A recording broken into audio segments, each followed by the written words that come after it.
പാലക്കാട് ശ്രീകൃഷ്ണപുരത്ത് വിഷുവിന് പടക്കം പൊട്ടിക്കുന്നതിനിടെ കയ്യിലിരുന്ന് ഗുണ്ട് പൊട്ടി യുവാവ് മരിച്ചു. വെള്ളപ്പാംതൊടി സ്വദേശി ദിലീപാണ് മരിച്ചത്. പൊള്ളലേറ്റ ഉടൻ തന്നെ ദിലീപിനെ ആശുപത്രിയിലേക്ക് എത്തിച്ചെങ്കിലും ജീവൻ രക്ഷിക്കാനായില്ല. സാജിദ് അജ്മൽ വിവരങ്ങൾ നൽകും. സാജിദ്, ഒരു ആഘോഷത്തിനിടെയുള്ള ദാരുണമായ സംഭവമാണ്.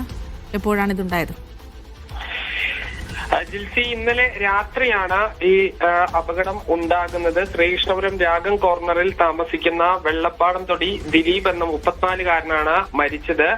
ഈ പടക്കം പൊട്ടിക്കുന്നതിനിടയിൽ ഗുണ്ട് കയ്യിലിരുന്ന് പൊട്ടുകയായിരുന്നു. കൈക്കും മറ്റു ശരീരഭാഗങ്ങളിലും ഗുരുതരമായി പൊള്ളലേറ്റിരുന്നു.